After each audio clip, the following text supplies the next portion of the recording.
My name is John Brownrigg. I grew up in Albany County and went to Cornell, ROTC, and my first tour was the 101st, and my second tour in 1969 was with MACV SOG, which is a special operations group. My team itself was comprised of an international team of 2 Australian warrant officers, a Marine, Air Force gentleman, and 3 other people. We were an A team that we did multiple training for the Vietnamese regular Army Rangers.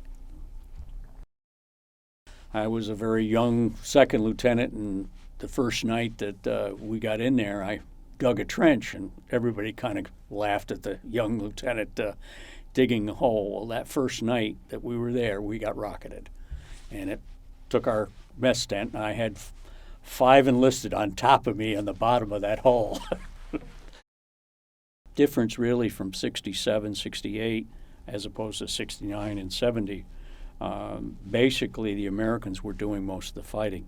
And in 69, most of the Vietnamese were doing the fighting with the advice of advisors that were embedded in those units. You would get to a point where you would prove your value or your team's value to the South Vietnamese, and they started putting bounties on your head. And I was at a low level. I was probably $5,000.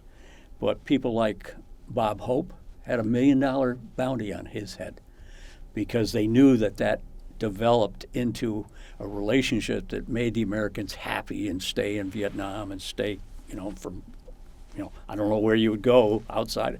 How'd you get out of Vietnam, except go in the jungle.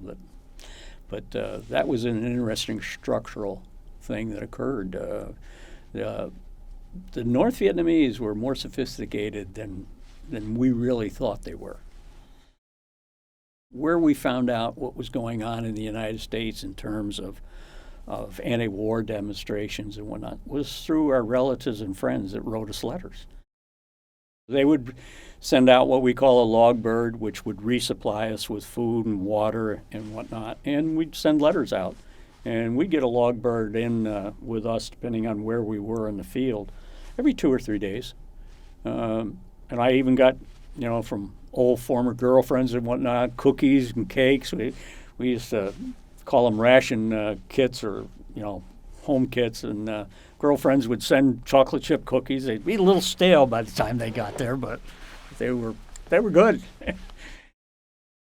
The real issue came when I was back in base camp, and one of the units got in trouble.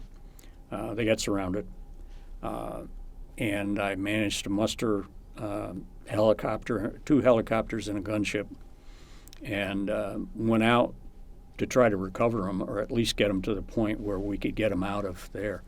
And that was the second time I was wounded in both legs. But we got 27 soldiers out that day on the 2 helicopters, and I was the last to get on there. I'd gotten very close to the Vietnamese, and they were like brothers in arms, and that's why I went out to turn around and try to retrieve them or recover them to get them back from the problems. We were very, very close to the Laotian border when we did it.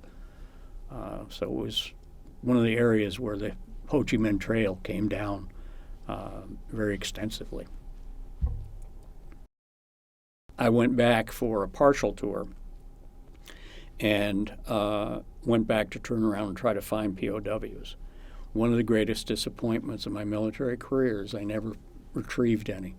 I got there as the fires were still hot, but I never recovered any POWs.